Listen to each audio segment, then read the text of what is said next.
Hello everyone. तो इस video में डिस्कस करेंगे डिस्ट्रक्टिव डिस्टिलेशन प्रोसेस। समझते हैं बढ़िया से, आप बने रहिए, विश्वास करिए मेरा, आपको क्लियर समझ में आ जाएगा। चलिए स्टार्ट करते हैं। डिस्ट्रक्टिव डिस्टिलेशन वैसा प्रोसेस जिसमें कोल को absence of air strongly heat करते हैं और उससे कोल गैस और अमोनियम लिकर और कोल तार और कोक का फॉर्मेशन होता है। तो ये प्रोसेस ही डिस्ट्रक्टिव डिस्टिलेशन कहलाता है। अब यहाँ पे एक्सपेरिमेंटल समझते हैं, तब आपको क्लियर समझ में आएगा। इस ट्यूब में आपने क्या लिया है? कोल लिया है, ठीक है। हो सकता है वो कोल का पाउडर हो। अब यहाँ पे बर्नर से आप इसको हीट कर रहे हैं। हीट करेंगे जब कोल को, उससे बहुत सारे गैसेज निकलेंगे, बहुत सारा गैस। अब इस गैस को पाइप के सहारे सेकेंड ट्यूब में ले गए हैं। इस सेकेंड ट्यूब में क्या है कि पहले से आधा इसमें वाटर है और आधा खाली है। अब देखिए, इससे जो गैसेज आपका निकला था, ये दो टाइप का गैसेज था। फर्स्ट टाइप सॉल्युबल था वाटर में, एक सॉल्युबल वाटर में था, और एक टाइप का गैस जो था इनसॉल्युबल है वाटर में। मैं फिर से बोल रहा हूँ, एक सॉल्युबल है वाटर में और एक इनसॉल्युबल है वाटर में। अब क्या होगा, जब इस ट्यूब में जब ये जाएगा, ये सारे गैसेज जब इस ट्यूब में जाएगा, तो जो गैसेज वाटर में सॉल्युबल था यहाँ पे चला जाएगा, इसमें घुल जाएगा, सॉल्युबल हो जाएगा। जो गैसेज इनसॉल्युबल वाटर में था वो तो यहाँ पे सेपरेट रहेगा यहाँ पे। तो जो इनसॉल्युबल गैसेज था, जो कोल से निकल रहा है हीट करने के बाद, वो गैसेज ही कोल गैस है, जो कि अलग पाइप से निकाल लिया जाता है। फिर से मैं बोल रहा हूँ, इनसॉल्युबल गैस को अलग पाइप से निकाल लिया जाता है, जिसको कोल गैस बोल दिए। अब ये कोल गैस का बिहेवियर होता है कंबस्टिबल नेचर का होता है, जो कि आगे डिस्कस करेंगे। अब यहाँ पे जो अब इनसॉल्युबल जो सॉल्युबल गैस था, जो वाटर में सॉल्युबल हो गया, वो दो नेचर का था। एक्चुअली में वो दो नेचर का क्या है, जब ये गैस इसमें सॉल्युबल हुआ था यानी वाटर में, तो जब आपको पता है कि जब गैस जो है कूल्ड होगा तो वो फिर लिक्विड बन जाएगा। तो क्या हुआ ना कि ये जो इनसॉल्युबल गैस था यहाँ पे, वो जब वाटर के कंटेक्ट में आया, जब वाटर में घुल गया, तो क्या हुआ एक्चुअली में कि वो गैस सारा क्या बन गया? लिक्विड बन गया। अब वो लिक्विड दो नेचर का आया, एक लाइट नेचर का, एक हैवी नेचर का। मतलब एक भारी था, एक मतलब जब हल्का था। तो जो लिक्विड जो गैस बना है, जो गैस लिक्विड बना है, जो अपर लेयर में उस लिक्विड में फ्लोट कर रहा है, उसको कह दिए हम अमोनिकल लिकर, ठीक है। जो गैस लिक्विड में जो गैस जो सॉल्युबल गैस था उसमें, जो यहाँ पे जो लेयर नीचे बना है, उसको कोल तार बोले हैं।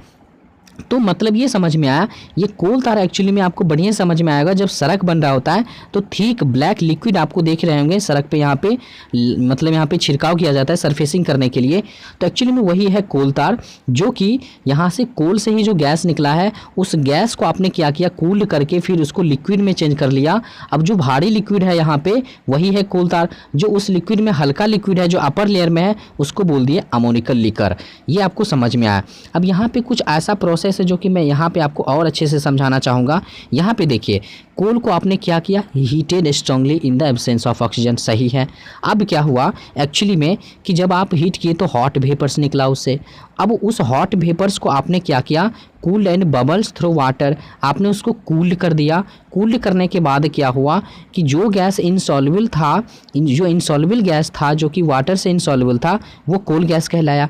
जो सॉल्युबल था तो वो लिक्विड में खुल करके वो कंडेंस्ड हो गया, फिर वो गैस लिक्विड में चेंज हो गया फर्दर, यानी वो लिक्विड जो अपर लेयर का लिक्विड बना, उसको लिकर अमोनिया बोल दिए। अब वो लिक्विड जो कि लोअर लेवल में चला गया, लोअर लेयर में था, उसको हम कोल तार बोल दिए। अब एक सवाल और यहाँ पे आपको समझना है, क्या समझना है, तो मैं यहाँ पे समझाना चाहूँगा कि जो कोल जलने के बाद बचा रह गया था, जो सॉलिड रेसिड्यू के बच, यानी कोल जब जलने के बाद कोल का पार्ट जो बच गया था सॉलिड फॉर्म में, उसे ही कोक बोल दिए। मतलब जले हुए कोयला बोल सकते हैं, यानी बर्नट कोल को हम कोक बोलेंगे। ये भी समझ में आ गया। यानी डिस्ट्रक्टिव डिस्टिलेशन से चार चीज़ें आपने प्रोडक्ट किया। क्या किया?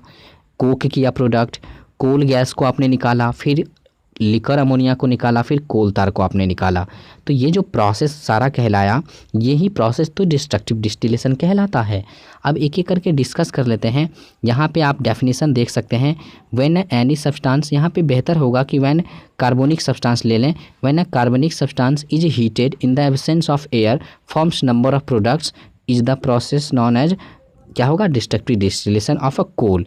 तो ये आपको पता है और ये आपको और भी पता चल जाएगा एज वी नो दैट कि coal contains a number of elements such as carbon, hydrogen, oxygen, nitrogen and sulphur. यहाँ पे सल्फर लेकिन 1% में ही रहते हैं, ये भी ध्यान देना है। यानी कंपोजिशन ऑफ कोल मैंने आपको अदर वीडियो में भी बताया है, क्या है, कार्बन है, हाइड्रोजन है, ऑक्सीजन है और सल्फ़र है और नाइट्रोजन भी रहते हैं। ये सारे कोल के कंपोजिशन होते हैं। अब सवाल ये है कि आप डिस्ट्रक्टिव डिस्टिलेशन से 4 चीज़ें निकाला है, यहाँ पे है, ये भी मैंने आपको बता दिया। अब यहाँ पे सबसे पहले डिस्कस कर लेते हैं कोक के बारे में।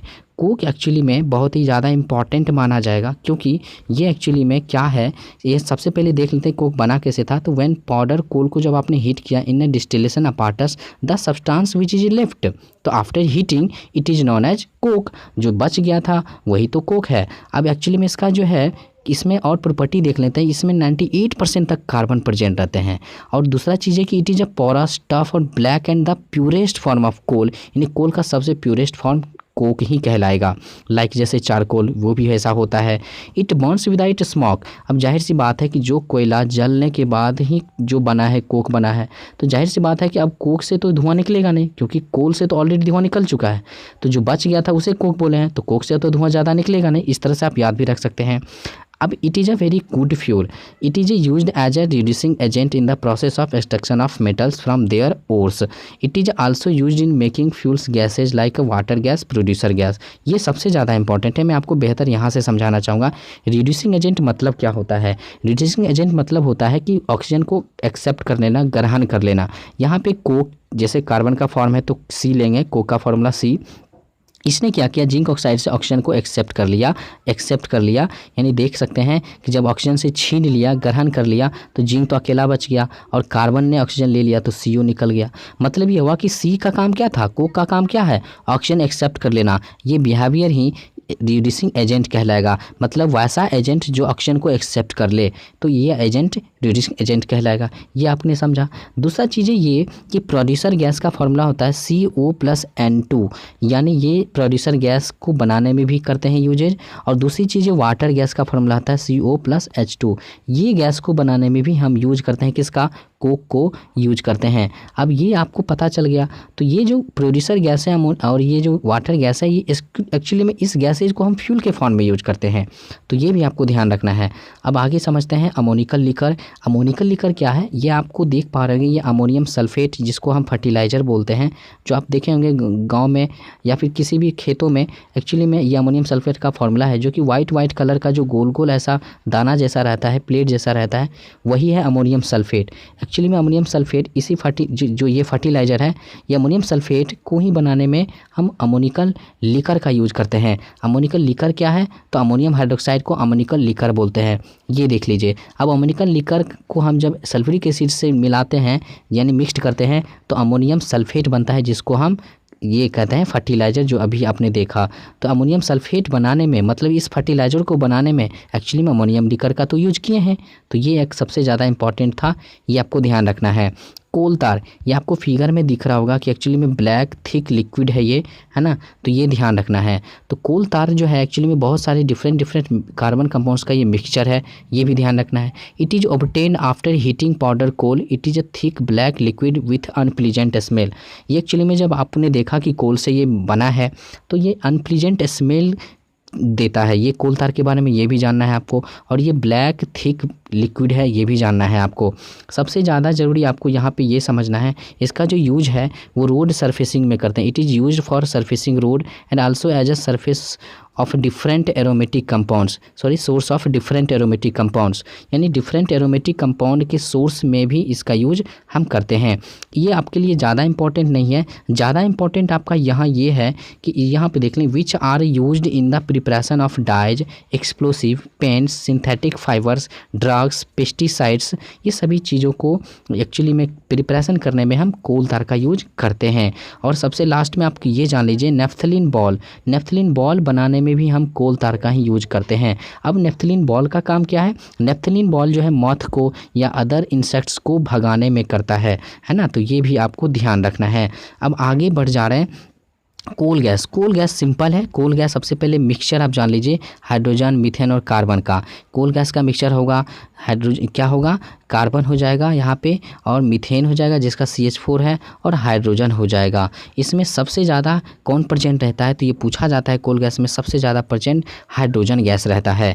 अब इस गैसेज का जो यूज करते हैं वो फ्यूल के फॉर्म में करते हैं, क्योंकि ये जो है अच्छा खासा हीट प्रोड्यूस करता है, इसीलिए इसको एक्सीलेंट फ्यूल बोल सकते हैं, क्योंकि ये हाई कैलोरीफिक वैल्यू वाला होता है। पहले ज़माने में it was used for lighting house, factories और स्ट्रीट्स लाइट के फॉर्म में करते थे। तो यही है कोल गैस जो कंबेसिबल इन नेचर का होता है, मतलब एक तरह का अच्छा फ्यूल है, क्योंकि ये हाई कैलोरीफिक वैल्यू इसका रहता है।